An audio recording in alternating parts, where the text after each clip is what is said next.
Halimbawa, dala-dala, dala-dala, ang nagbubunga ng dialekto ng bawat mayoyang wika. Kaya, ang dala-dala, ang dialektong Tagalog ng mga Tagalaguna. Kulang ang gabi sa pagsusuri sa wika ng mga taga-Ilog. Alin man ang katawagan sa wika niya sa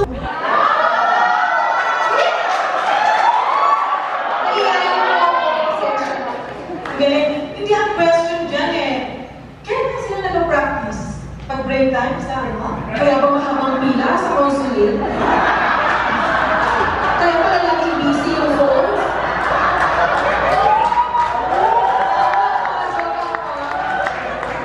Ako ba tayo ba yun? Ganda.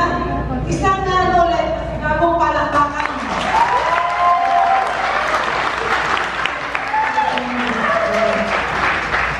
Mula sa pag-awit at pagsayaw, tutungo naman po tayo sa panitikan ng pagtula. Nandaang taon bago pa dumating ang mga Kastila sa ating inang bayan, mayroong sariling kultura, tradisyon, kwentong bayan, mitolohiya at mahabang mga tula ang ating mga ninuno. Ayon sa Jesuit ng Manalaysay na si Padre Pedro Chirino, lahat ng mga taong isla ay marunong magsulat at magbasa.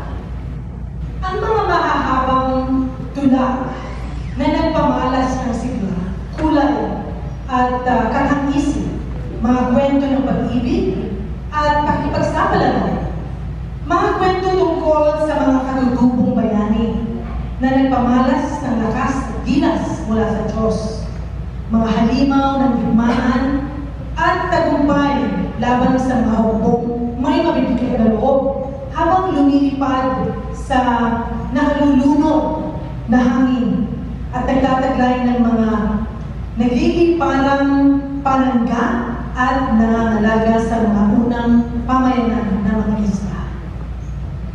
Ang iba sa mga binubuhay sa paninig ang Pilipino. At ngayon po, upang magbigay sa atin ng tula, 3 bagsak para kay Binibining Veronica Caparas.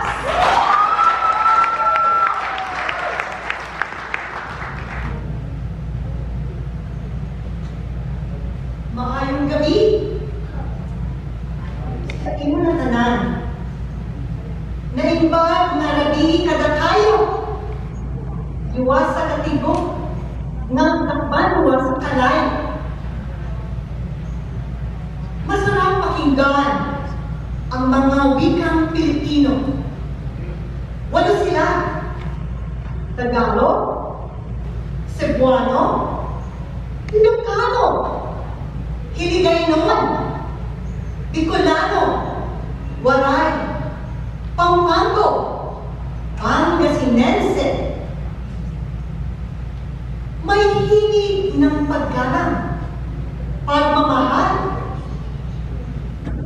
unyat ng pagkakakilanlan ng mga inugatang pulong Luz Viminda. Paumanhin ang kulang ang gabi nito sa pagtalakay ng 8 mayoryang wikang Pilipino. Humihingi ng pahintulot sa mga inampalan at sa hukom ng balagtasan, maging sa mayuyuming tagapagdaloy ng palatuntunan. Ipahintulot na bigyang pansin ang wikang Tagalog na wika niya. Wika mo, wika ko. Tara, pakinggan ang kasaysayan puno ng pagkamakabayan at pagkaaligid. Ano nga bang taon na talastas ng Tagalog bilang wikang opisyal ng Pilipinas? Sino ang Pangulong nagtalaga o nagtalaga sa wikang Tagalog bilang pangunahing wika ng bayang Pilipinas? Aling mga alamat ang tumukoy sa Tagalog na nagmula sa salitang Taga-Ilog? Tagalog ang sinasalita ng mga Taga-Ilog.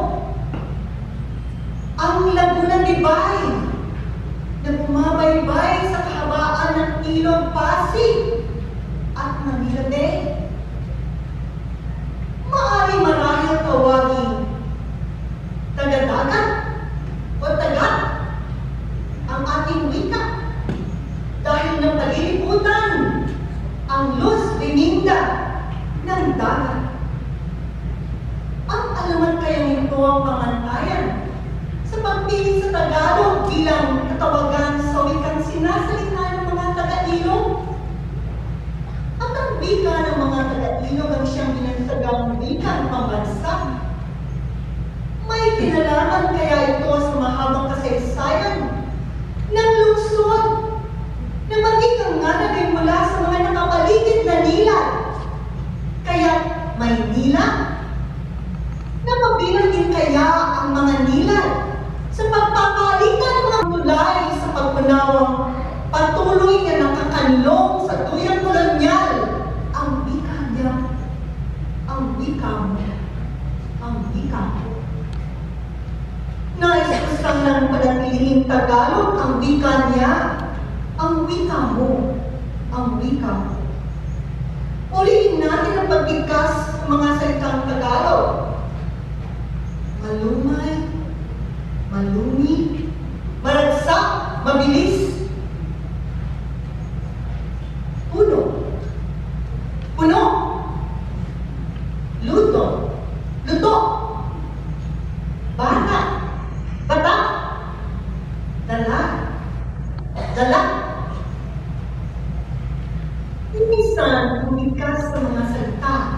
Halimbawa, dala-dala, dala-dala, ang nagbubunga ng dialekto ng bawat mayoyang wika.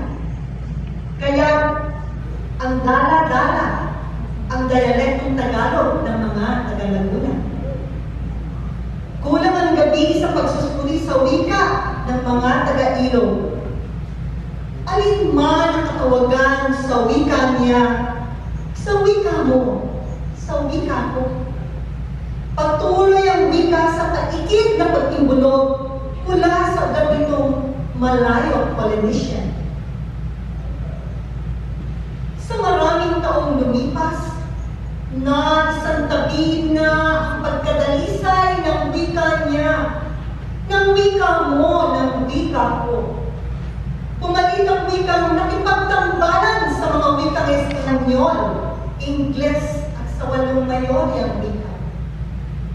At noong 1986, muling binuhay ang malakolonyal na mukha ng wikang Filipino. Si Haring Felipe ng Espanya ang naging ngalan ng Bayang Liar. Anong siya pa rin ng ngalan ng nakawagan sa wikang pambansa? Nasaan ang mga taga-Ilog? Kapwa mga taga-Ilog, tanggapin nawa ang paanyayang tayong bumuo ng wikang kaluluwa ng ating pagkakilanlan bilang mga taga-Ilog sa mayamang Maynila. Tayo nang bumabi ng wika niya, ng wika mo, ng wika ko, ng mga wikang sadyang atin. Isatitin ang wikang saksi sa patuloy na pagtimbulog ng kaluluwang humuhulagpos sa dambuhalang kolonyal na koreng kahaman. Isabuhay ang wikang binaybay ng mga kamaong nagsipag-himagsip laban sa mapanlupig. Isatuwid ang wikang namutawi sa mga labing sumigaw ng katarungan. Isatinig ang wikang naghagi ng kasaysayan, tumugay-gay sa mithiing pagbabago, tigib ng pagmamahal, sa banang sinilangan.